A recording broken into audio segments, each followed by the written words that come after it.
Hey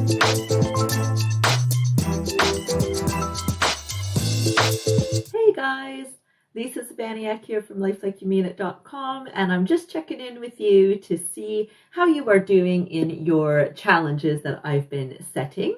So on Monday, I set the challenge for you to try meditation each day.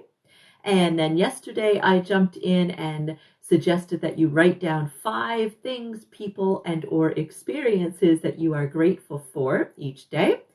And now it is Wednesday, so it is time to add to this. So what I would like you to do now, this is of course all to help you with your anxiety relief during the coronavirus and beyond, helping you to shift your mindset, but also just helping you straight up cope with your anxiety. So I see Mr. Fun Seeker is here. Hello, thank you.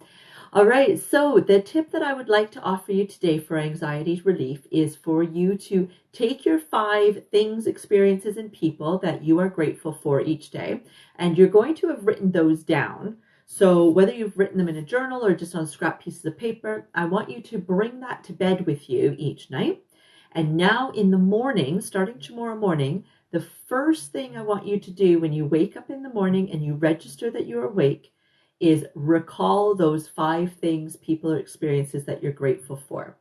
Now, that's why they're sitting at your bed, so that if you can't remember, you can just go ahead and grab them. But the point isn't for you to just read them off and be like, oh yeah, I'm grateful for my cat, my house, my health. That's not the point. The point is for you to actually sit with each one and actually bring up that feeling. Remind yourself of that feeling, of how wonderful it is to be grateful for the roof over your head, or grateful for your support team. Maybe you've got friends that you're in touch with every day now that you weren't before, right? Things like that, right? And really allow yourself to experience each one. And I'm telling you, no matter what side of the bed you've woken up on in the morning, when you do this, not only does it shift your perspective and get your mindset straight, but it sets you up for the whole rest of the day. Hi, good morning, Arthur. Nice to see you. Okay, so that's what I'd like you to do to add to your bag of tricks to help you cope with your anxiety. So we've got meditating, we've got 5 things, people, or experiences that you're grateful for each day. And now we're going to start your day with recalling those 5 things you're grateful for and then adding to them if you wish, right? First thing in the morning, as soon as you've registered that you're awake, stop your brain from thinking about anything else. It's before you've grabbed your phone to go on social media and see what's happening in the world. Certainly before you are checking the news and anything that's happening with coronavirus. Get your mind straight, reminding yourself of what you're grateful for and allowing yourself to truly experience that. Now, these lives that I'm doing, I'll give that a try. Thank you, Mr. Fun Seeker says. Thank you. And tell me about it tomorrow, because I'll come in live again. But please let me know how this works for you. Okay, all of it. So now I'd also like to talk to you a bit about shifting your mindset and your perspective during this time. So that's what these lives are all about for me, is to give you practical tips that you can do to help you with your anxiety. But then on the long end of this, wanting to actually work on your mindset, your mental health, and shifting your perspective. So I'm just going to say that, yes, of course, I understand that this is a very, very difficult time. We're in uncharted waters. The fear of the unknown, the uncertainty that's going on, all of that goes without saying. I understand that there's going to be some people that are going to be in much more dire straits. Perhaps they have loved ones who are ill. Perhaps they are ill themselves. Perhaps they're no longer able to work. There's lots of different factors that are in for everybody. So I don't at all mean to minimize the situation that anybody is experiencing. But what I do want is to help you to cope with this experience and come out the other side a best version of you that is possible. So let's do this together. So a lot of people are looking at this particular time as being perfect opportunities for you to work on your personal development, your personal growth, right? If you want to catch up on doing some reading and download a bunch of books on your Kindle, if you want to get into podcasts and listen to a whole bunch of self-help type of podcasts or things like that, whatever it is, take courses. This is a great time to take some online personal development courses, right? Whatever it is, this is a great time for you to do it. A lot of people are investing time in their day to work out now when they weren't before, right? Just whatever it is, eating healthier, sleeping more, getting more nutrition, better nutrition, more water supply, getting more actual exercise, intended exercise. These are all little things that we can all be doing. And there's going to be a great number of you that are doing these things, which is awesome.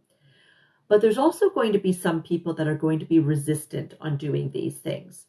And whenever I see that, whenever I see resistance for anything, it's usually a few things that are at play here. Number one, the person is typically trying to hide from something.